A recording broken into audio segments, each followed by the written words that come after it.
Good morning everyone welcome back to my channel Swarupa's diary. এখন বাজে ঠিক সকাল 5:30টার মতো। আমি এই যে সকালবেলা স্নান করে চলে এসেছি ফুল তুলতে, পুজো দিয়ে নেব।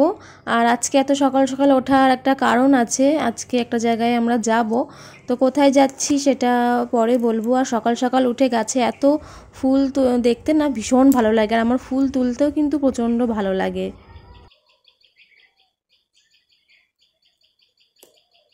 এই সাদা ফুল গাছটা আমাদের ওই বাড়ি থেকে নিয়ে এসেছিলাম শিকড় সমেত। গাছটা বেশ সুন্দর হয়ে গেছে আর ফুলও ধরছে। ছাদে এসে দেখছি একটু মেঘলা মেঘলা হয়ে রয়েছে আকাশটা। কদিন ধরে তো প্রচণ্ড গরম পড়ছিল, একটু বৃষ্টি হলে সত্যিই ভালো লাগে। আর এই যে বেলগাছটা বেশ ছাদের উপরে চলে এসেছে, আর বেল পাতা তুলতেও কিন্তু আমার ভীষণ সুবিধা হয়। সব কিছু গুছিয়ে আমার পুজো দেওয়া হয়ে গিয়েছে, এখন যাব, গিয়ে ঝটপট রেডি হব।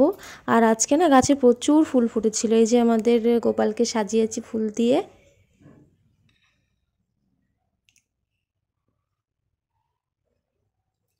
তো দেখতেই পারলে সকাল সকাল স্নান সেরে আমার পুজো কমপ্লিট হয়ে গেছে। এখন বাজে সকাল 6টা। আজকে হচ্ছে যাবো একটা জায়গায়, ওই জন্য এত সকাল সকাল উঠে সব কিছু কমপ্লিট হয়ে গেল। যাব হচ্ছে আজকে একটু মাসির বাড়িতে, মানে আমার হাজব্যান্ডের মাসির বাড়ি, সেটা হচ্ছে করিমপুর। অনেক দিন ধরে যাওয়ার ইচ্ছা আমার, প্রচণ্ড পরিমাণে যাওয়ার ইচ্ছা, মানে বিয়ের আগে থেকেই। তো আজকে যাচ্ছি, আর সেটা হচ্ছে মাসিকে না জানিয়ে মানে সারপ্রাইজ দেবো আর কি। করিমপুরে হচ্ছে আমার হাজব্যান্ডের ডিউটি থাকে, তো আজকে সেরকম ডিউটি রয়েছে। ডিউটি যাওয়ার সময় আমাকে ওখানে রেখে যাবে, আবার আসার সময় চলে আসবে একসঙ্গে। তো ওই জন্য মাসিকে কিছু জানাইনি, তো দেখা যাক। তো চলো এখন আর বেশি কথা বলবো না, রেডি হতে হবে তাড়াতাড়ি। তো চলো আবার পরে দেখা হচ্ছে।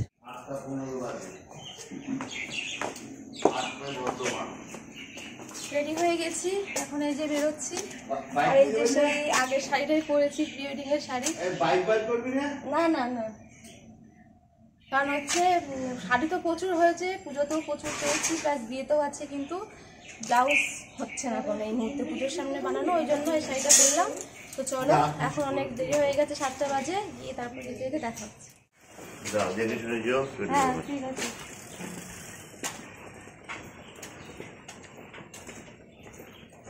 টোটো পেয়ে গিয়েছি, আর এখন আমরা যাচ্ছি হলো বাস স্ট্যান্ড। এই যেটা হচ্ছে কৃষ্ণনগর রাজবাড়ি, অনেকে তো চেনই, আর আমি তো বহুবার এসেছি আগে। তো করিমপুরের ওদিকে তো বাস লাইন, সেজন্য বাসেই যেতে হবে। চলে এসেছি বাস স্ট্যান্ডে, আর এখানে এসে না আমার মানে মনে হচ্ছে যেন পুরো আমি দীঘাতে এসেছি।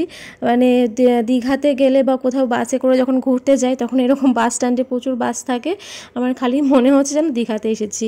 কারণ এইভাবে রেগুলার প্যাসেঞ্জার বাসে করে আমি কোথাও সেভাবে যাইনি, ছোটোবেলায় গিয়েছি 2-1বার, ঠিক মতো এখনও মনেই নেই। আর ঘুরতে গেলেও সারা রাত বাস জার্নি করে, ধরো সে ভোরবেলায় বাস থেকে নামতে হয়।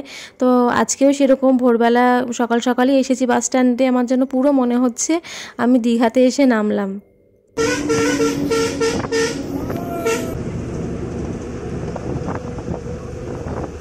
প্রায় 2-2.5 ঘন্টা বাস জার্নি করে এখন এই যে আমরা পৌঁছে গিয়েছি মাসির বাড়িতে। মাসির বাড়ি এসে একটু ফ্রেশ হয়ে নিয়ে দেখছি মাসি এদিকে লাল শাক করছিল। তা আমার ইচ্ছা হলো যে একটু লাল শাকটা করি, আমি কোনোদিনও করিনি, এই সুযোগে শাক রান্না করাটাও শিখে নিলাম। এই যে মাসি এদিকে কাজ করছিল। কি সুন্দর আকাশটা লাগছে আজকে, দারুণ লাগছে।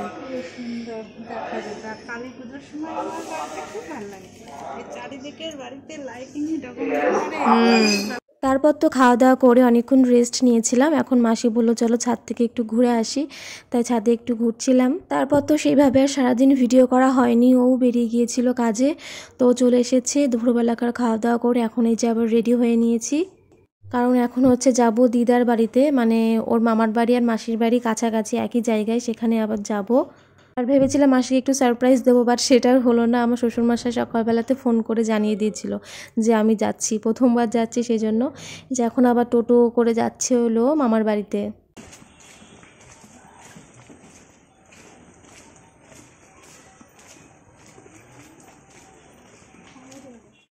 মামার বাড়িতে ঢুকে তো আমরা অনেকক্ষণ বসেছিলাম, গল্প করলাম।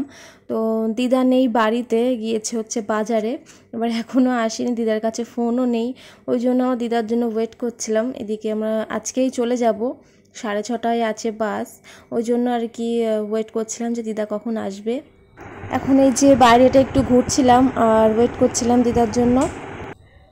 চলে এলাম এবার আমরা বাস স্ট্যান্ডে। দিদার সঙ্গে আর দেখা হয়নি, বাসের টাইম হয়ে যাচ্ছিল, ওই জন্য চলে এসেছি।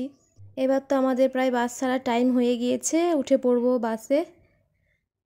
আজকে দিনটা তো আমার বেশ ভালোই কাটলো, অনেক দিন ধরে যাওয়ার ইচ্ছা ছিল করিমপুরে, তো আজকে এলাম, হঠাৎই এসেছি।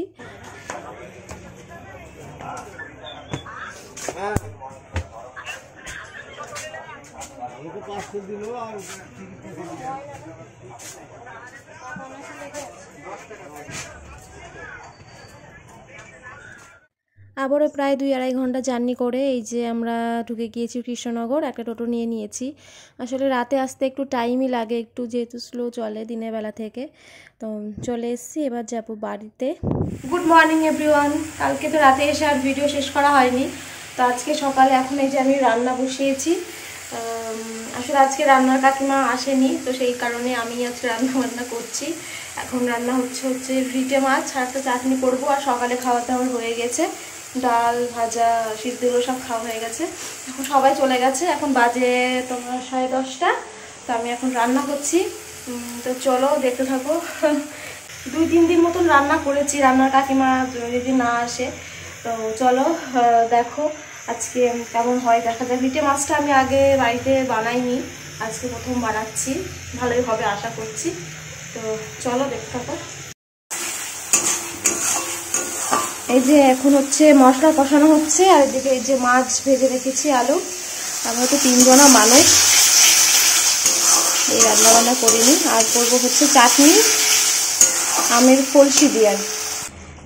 মাছের ঝোল এই যে হয়ে গিয়েছে, আর এখানে রয়েছে ফলসি ভেজানো, গরম জলে ভিজিয়ে এটাকে চটকে নিয়েছে। এটা হচ্ছে আম শুকানো আর কি, অনেক রকম বলে, আমরা বলি ফলসি, আমচুরো বলে অনেকে। এটা হচ্ছে আমার মা পাঠিয়েছে, আমার তো ভীষণ ভালো লাগে এই আম মানে ফলসির চাটনি। এটা করব, আর এটা করলে হয়ে যাবে। আর একটা দেখি কি করা যায়। আমার চাটনিটাও হয়ে গেছে, নামিয়ে নেবো। আমার তো ফলসির চাটনি দারুণ লাগে, দারুণ। তোমরা কেউ যদি খেয়ে থাকো তো জানিও। এই যে টকটক হয়, মিষ্টি মিষ্টি হয়ে গেছে, নামিয়ে নেবো। গ্যাসটা বন্ধ করে দেবো, ব্যাস হয়ে গেছে চাটনি। রান্না বান্না সব কমপ্লিট। এই যে রান্না হয়েছে বেগুন ভাজা, পটল ভাজা ছিল, সকালে খেয়েছি আর রয়েছে। আর এটা হচ্ছে একটা রুটিতে খাওয়ার একটা সবজি দিয়ে একটা ডিম ভুজিয়া মতো। এটা হচ্ছে ডাল, মুসুরির ডাল, আর এই যে মাছ রান্না করলাম, আর চাটনি। এগুলোই হচ্ছে আজকে রান্না বান্না। চলো তাহলে আজকে ভিডিওটা এখানে শেষ করে দিচ্ছি, দেখা হবে নেক্সট কোনো ভিডিওতে। ততক্ষণ সবাই ভালো থেকো, সুস্থ থেকো, বাই।